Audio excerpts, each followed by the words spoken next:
Il y avait vécu si longtemps que c'était devenu banal. Voilà ce que nous avons ce soir. Nous vivons dans la présence de Dieu depuis si longtemps qu'elle est devenue chose banale pour nous. Nous devrions nous réveiller et nous rendre compte que Jésus-Christ est vivant et qu'il est ressuscité des morts. Tout cela allait être une nouvelle expérience pour cette petite reine. Elle a persisté. Elle voulait voir cela, c'est certain, elle a persisté, il fallait bien qu'elle persiste pour quitter sa nation. Elle avait tout son prestige à abandonner, et toutes les associations de jeux de cartes, et tout ce dont elle faisait partie, tous les cercles de couture, et les choses dont elle faisait partie.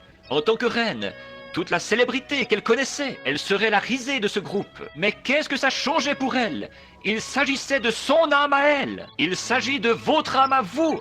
Il s'agit de mon âme à moi. Qu'est-ce que ça change pour les méthodistes, baptistes, presbytériens ou unitaires, binitaires, trinitaires ou quoi encore? C'est de mon âme à moi qu'il s'agit. C'est de votre âme à vous qu'il s'agit. C'est la parole de Dieu qui est confirmée. Nous voyons qu'elle, ça ne changeait rien pour elle.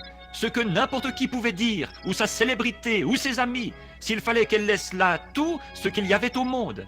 Si c'était réel, elle était prête à y venir. Elle donnerait son royaume, tout le reste. Si c'était réel, elle voulait trouver Dieu. Il y avait quelque chose dans son cœur. Nous voyons qu'elle a traversé le désert. Finalement, après tous ces jours, 90 jours, 3 mois, la caravane a fini par arriver à la porte. Seulement, elle n'est pas arrivée comme beaucoup de gens viennent aux réunions aujourd'hui. Il y en a beaucoup qui viennent et qui disent « J'ai entendu dire qu'il y a... quelqu'un m'a dit qu'il y avait... Oui, eh bien, je vais y aller. » Et ils s'assoient un instant. Observez-les, vous en voyez partout. Ils disent « Dès qu'il dira un mot qui va à l'encontre de ce que je crois, ils prennent la porte, ils s'en vont. Je ne retournerai plus jamais en écouter un autre. » Vous voyez, ils ne restent pas assis assez longtemps, c'est tout.